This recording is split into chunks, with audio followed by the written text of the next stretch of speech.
My name is Becky Senf, and I'm the Norton Family Curator at the Center for Creative Photography in Tucson, Arizona. The Center for Creative Photography collects North American photography, particularly collections from the 20th century. And we not only collect fine prints, the photographs like Ansel Adams' Moonrise or Edward Weston's Pepper No. 30, but we have archival collections that include all the supportive material that help us understand those fine art prints. My name is Jay Gutierrez, and I am the Arthur J. Bell Senior Photograph Conservator here at the Center for Creative Photography. And my primary responsibility is to ensure the long-term preservation of the collection. So from a preservation perspective, negatives are very different to care for. Anything that's on a film-based support is very different to care for versus a print on paper. And the challenges are that plastics are inherently unstable, and so they deteriorate over time, becoming brittle and sometimes cockled or curled, making them non-planar. So given the fragility of film-based materials and the thin image layer present, it's very important to be able to digitize without having to have anything in direct contact with the object itself, ideally. And so you want to have holders that are sensitive to the surface of the negative and equipment that doesn't have to come in contact with the negative itself. One of our major undertakings right now is the process of digitizing the nitrate negatives of Edward Weston, and particularly portrait negatives, part of his commercial practice. That material doesn't exist in a collection or in museums because people purchased those portraits, they went into their homes, and are distributed probably all over California at this point. The researcher who wants to better understand that portrait practice doesn't have a collection of material that they can use to do that research. So the collection of negatives, nitrate negatives here at the Center for Creative Photography is that resource. So the challenges of caring for the Edward Weston negative collection is the quantity of negatives in the archive, and that many of the negatives are on cellulose nitrate supports.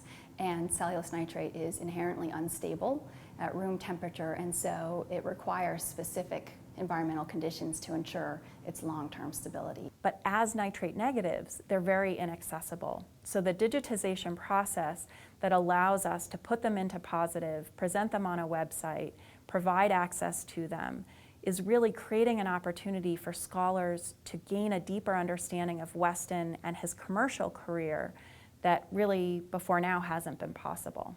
My name is Joseph Rayom. I manage the digital imaging department here at the Center for Creative Photography. We're charged with digitizing the fine print collection as well as archive materials, including negatives, transparencies, etc. Many of the artists represented here in the collection at the Center for Creative Photography were masters of their craft, producing some of the finest negatives I've ever seen. And I feel with Phase 1 and Digital Transitions cultural heritage equipment, we're able to faithfully reproduce those items at a very high quality, where previously we weren't able to realize that. Some of the most difficult challenges in digitizing film originals, negatives specifically, is the inversion process and the process of cropping. Hundreds, sometimes thousands of images for a project. The Cultural Heritage Capture One software allows us some fantastic tools such as auto-cropping and inversions that really go a long way in improving our productivity. We strictly adhere to the FADGI standards, and we measure that by employing the Image Science Associates Golden Thread system. We have many systems we can employ here at the Center for Creative Photography for digitization. We found that the Digital Transitions Phase 1 gear offers us the ability to consistently produce reproductions at 4-star standards. Nothing else we have can do that. At the Center for Creative Photography, working with Digital Transitions and Phase 1 technology and software, we're now able to make collections that were previously unavailable accessible through this new digitization process. And I think that's really going to put the Center for Creative Photography in a special place going forward in the future.